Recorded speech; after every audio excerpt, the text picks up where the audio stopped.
मोमिन मलिक साहब किसी तारुफ के मोहताज नहीं है। हमारे पास टाइम थोड़ा है क्योंकि वो भी बिजी रहते हैं केसेस के हवाले से। मोमिन मलिक साहब बहुत शुक्रिया हमें ज्वाइन करने का और स्पेशली हमें टाइम देने का। मोमिन मलिक साहब, मेरा पहला सवाल आपसे ये है कि what is the stage of this case Ghulam Haider versus Seema Haider? There are 11 cases are pending before the honorable courts, and all are the under process. In one case, who is pending in family court, the honorable court has issued the appearance notice to the Seema Haider, Ghulam Haider, Sachin Meena, Dr. A.P. Singh, and one is Pandit, who has completed the illegal marriage between the Seema Haider and Sachin Haider. And this case is fixed for 27th of May, and I hope they will all appear before this honorable court, and the next person will be started. अच्छा sir, मेरा दूसरा सवाल ये है कि हमारे viewers भी जानना चाहेंगे कि गुलाम हैदर को एविडेंस के लिए कब बुलाया जा रहा है, क्योंकि आपने भी वीडियो में कहा था कि अदालत गुलाम हैदर को भारत बुला रही हैं और आप उनको स्पॉन्सर करेंगे। तो इसमें कोई लीगल ट्रबल तो नहीं नजर आ रहे हैं? क्योंकि सामने जो एपी सिंह साहब है वो तो खुलेआम कह रहे हैं कि कोई ट्रबल होगा और गुलाम हैदर एविडेंस के लिए नहीं आ सकते। मैं यहाँ पर लीगल पॉइंट क्या है, गुलाम हैदर एविडेंस के लिए आएंगे? 10 जून उसके लिए लगी हुई है, और 10 जून में ये केस लगा हुआ है एविडेंस के लिए। जो हमारी एविडेंस होनी है केसेस के अंदर, 3 केसेस के अंदर, वो 10 जून ऑनरेबल कोर्ट ने फिक्स की है। और अगर हमारा इंडियन हाई कमीशन, क्योंकि हमने सारी चीजें मुकम्मल कर ली हैं लीगल रूप से, और हमारा इंडियन हाई कमीशन टाइम पर गुलाम हैदर को और जिन जिन लोगों को हमने कहा है वीजा दे देता है, तो जरूर गुलाम हैदर जो है वो भारत में आएंगे और अपनी एविडेंस को पूरा करेंगे। अच्छा ठीक है सर, गुलाम हैदर भारत आएंगे और एविडेंस को क्लियर करके वो फिर जाएंगे। सर आप क्या समझते हैं, मुझे आपकी एक, क्योंकि सर मैं भी खुद लॉ का स्टूडेंट हूं, तो आपका एक लीगल एक्सपर्ट ओपिनियन चाहिए। ये केस खास तौर पर जो बच्चे गुलाम हैदर को सौंपे जाएंगे भारत गवर्नमेंट की तरफ से, इसमें कितना टाइम लगेगा? ये क्योंकि प्रोसीडिंग सब जुडिस है, मामला पेंडिंग है न्यायालय में, तो न्यायालय के ऊपर डिपेंड है कि वो कितना टाइम इसमें लगेगा। ऑर्डर करने में हम अपनी बात रखेंगे, अपने सबूत रखेंगे, अपनी एविडेंस को कराएंगे, तो ये माननीय न्यायालय पर है कि कितना टाइम लगेगा। और मैं उम्मीद करता हूं, क्योंकि हम माननीय न्यायालय के सामने ये बात रखेंगे, ऑनरेबल कोर्ट के सामने, कि ये वीजा पे आया हुआ है और कम शॉर्ट टाइम है इसके पास, तो कोशिश करेंगे कि उसके शॉर्ट टाइम में उसकी जो लीगल बैटल है वो पूरी हो जाए, जो ट्रायल है वो पूरा हो जाए और पॉजिटिव कोई रिस्पॉन्स मिले। अच्छा सर, इस हवाले से आज कल एक एपी सिंह साहब ने भी इंटरव्यू दिया था, उस पर आपकी कैरेक्टर असोसिनेशन भी की थी और काफी संगीन इल्जाम लगाए थे। उसके लिए आप डिफेमेशन का सूट फाइल करेंगे एपी सिंह के खिलाफ? कोई बार काउंसिल के खिलाफ आप लिखेंगे उनकी कैंसिलेशन ऑफ द लाइसेंस के लिए? नहीं, अगर अभी तो हमने लीगल नोटिस दिया उसको 10 करोड़ रुपए का, और सचिन मीना को भी दिया है, और गुलाम हैदर की जो वाइफ है सीमा हैदर, उसको भी हमने 10 करोड़ का लीगल नोटिस दिया है, और 7 दिन का टाइम दिया है। अभी टाइम है 7 दिन का कि वो खुले रूप से दुनिया के सामने आके माफी मांगे और हर्जाने के रूप में ये रकम अदा करे, जुर्माने के रूप में, हर्जाने के रूप में जो मानहानि की गई है, जो रेपुटेशन का डिफेमेशन किया गया है। तो अगर वो नहीं करते हैं तो फिर इनके खिलाफ जो ना वो अगली कार्रवाई होगी, वो आपको बता दिया जाएगा। अभी 7 दिन का समय है, टाइम है।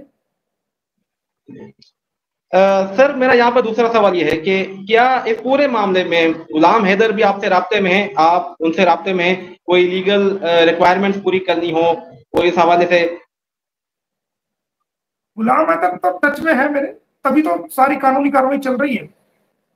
कोई बात पूछनी होती है, बतानी होती है, कोई सबूत की जरूरत होती है कुछ, क्योंकि उसको ही पता है ना सारी बातों को, कब कहाँ कैसे हुआ। तो सारी उससे इंक्वायरी करने के बाद ही केसेस में लिखा जाता है, वो फैक्ट लिखे जाते हैं, वो ग्राउंड्स तैयार किए जाते हैं, वो सर्कमस्टांसेस उसके अंदर लिखा जाता है। वो सारी जानकारी हमें गुलाम हैदर ही बताता है। और ये अंसार बर्नी ट्रस्ट की तरफ से भी जो जानकारी हमें चाहिए वो हमें बताते हैं। तो वो सारी डिस्कस करने के बाद ही कानूनी कार्रवाई आगे बढ़ रही है। ठीक है सर। सर फिर यहाँ पर सर हमें एक लीगल पॉइंट ऑफ व्यू चाहिए आपका। वो ये कि फॉर सपोज बच्चे तो डिपोर्ट होंगे टू द फादर, तो ऑब्वियसली सीमा को तो कन्विक्शन होगी, क्योंकि she enter into the India illegally, वो बगैर डॉक्यूमेंट के इंडिया आई हैं। तो उस हवाले से आई थिंक आपने एक प्रोग्राम में इंडियन फॉरेनर्स एक्ट का रेफरेंस भी दिया था, जिसके सेक्शन 16 या आई थिंक कोई उसके तहत उसको 5 साल की सजा हो सकती है। Is it possible? Section 14 1946 Indian foreigners act 1946 under section 14A impose किया गया अभी। सर इज इट पॉसिबल कि उसको सजा मिलेगी इंडिया में? बिल्कुल 101% कराएंगे उसको सजा। कम से कम 5 साल की सजा कराएंगे उसको, कम से कम। जो उसने अपराध किया है तो समय आ गया है, जल्दी कानूनी कार्रवाई हमने तेज कर दी है, उसको सजा कराएंगे। अच्छा सर, ठीक है। अच्छा सर, तो ये 5 ईयर यहाँ पर सीमा हैदर अपने भारत में कैद खाने में गुजारेगी, तो इसी दौरान जो बच्चे हैं वो बायोलॉजिकल फादर के पास जाएंगे? वो कोर्ट के सामने वो तो पहले ही हो जाएगा, वो तो पहले ही हो जाएगा। वो तो पहले ही जो गुलाम अंदर आ जाएगा, वो तो पहले ही ये सब चीजें तो ऑनरेबल कोर्ट में पहले ही हो जाएंगी। और सीमा हैदर को सजा कराने में, क्योंकि जब तक चार्जशीट नहीं आती तो समय लगेगा, लेकिन ये बच्चों वाला जो मसला है वो पहले ही हो जाएगा। Right sir. सर इसी हवाले से गुलाम हैदर सर मेरे एरिया का है, मैं और हम जो है वो सिंध प्रोविंस से ताल्लुक रखते हैं, सिंध से। तो गुलाम हैदर भी सिंध का है और सीमा भी सिंध की है। गुलाम हैदर से मेरी मुलाकात हुई थी, तो उनसे मैंने पूछा था कि आपका टारगेट क्या है, आपके बच्चे हैं? तो उन्होंने कहा सीमा चाहिए। तो उनके जो एफर्ट्स हैं वो हमें पाकिस्तानियों और जो मेजोरिटी ऑफ द इंडियंस जो हैं वो आप पर सर प्राउड करते हैं, क्योंकि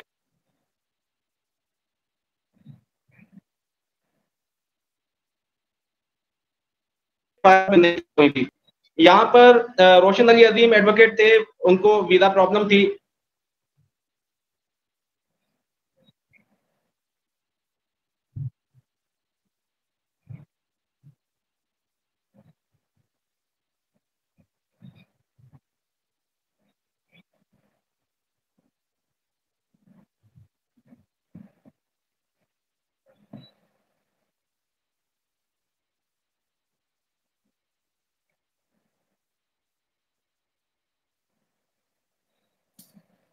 देखिए, लीगल प्रोसीडिंग अभी पेंडिंग है, चल रही है, अंडर प्रोसेस है।